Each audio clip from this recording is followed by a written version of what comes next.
Subtitle Edit version 5.0.0 was released about a week ago, and we do have a couple of beta releases of Subtitle Edit 5.1.0.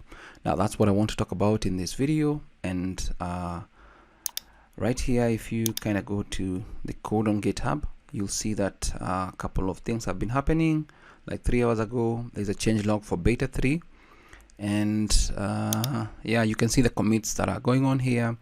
And the beta releases are more or less based on what people are seeing and feel need added from Subtitle Edit 4, fixed and all that. Now, if we look at the releases here, this is the official release.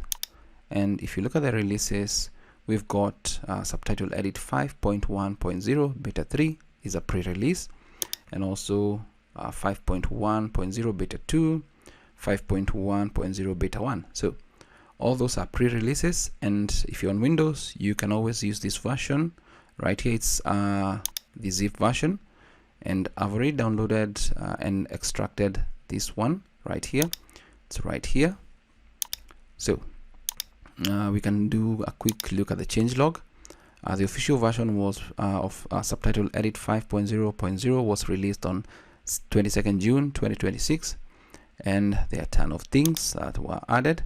But now we have the first more or less beta 1, 5.1.0 beta 1, and then we had some updates and fixes right there, and some additions more or less for things that were in Subtitle Edit 4 and users really felt they need to be in Subtitle Edit 5. So there we have it. And then one issue that was of interest to me is the burn-in feature.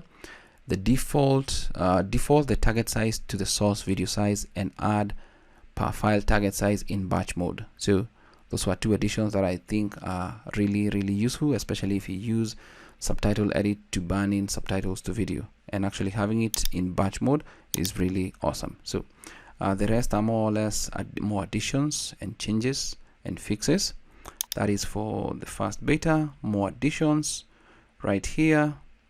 Can see all that, and then that is 5.1.0 beta 1 as of 26th June 2026, and then we've got beta 2 of 5.1.0.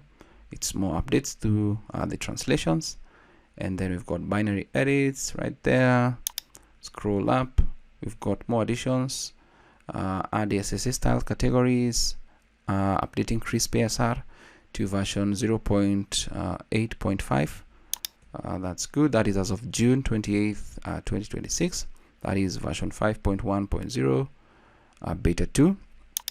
And then we've got version 5.1.0 beta 3 is more or less updates, fixes right here. And that's why I always mention, let's all try and see where the issues are and kind of see if we can have them fixed. We've got add DeepL formality picker. This was in Subtitle Edit 4. Add ASSA replace with, replace style with, add apply button to remove text for hearing impaired. So that is more or less what is in the beta pre-releases of Subtitle Edit 5.1.0. And if I actually just quickly open it up right here, so there we go. This is about that particular beta version. And probably maybe for my situation, what I'm going to raise as an issue is, I think I've not seen for the rules, I've not seen the option to create a new one. Click on this drop down. It's only clear, delete, copy, import, export.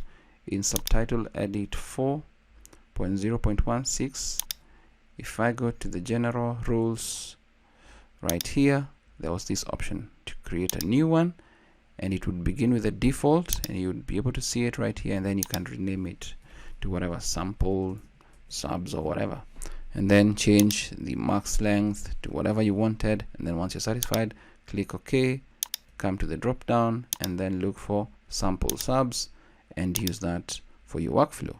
So this is not available here, so I'm actually going to raise it as an issue. But that is more or less a couple of changes going on in the background. so that we can have a better version 5.0, 5.1.0. But in my own situation, I'm still hoping that instead of having this scroll bar, when we have click on the rules, it's just rules, and more or less you can have them without this scroll bar like what we had in Subtitle Edit. More or less makes things easily understandable right there. Actually, I like the layout in the older version of Subtitle Edit, not so much the newer version. If it was actually just done a copy paste of what this used to look like, I think that is something that I'd highly welcome, but probably that's for future reference. But that is a couple of new additions, fixes, and all that. So when you get an issue, please come to the issue section here and then just submit the issue right there. I hope this video is of value to you. Thanks for watching.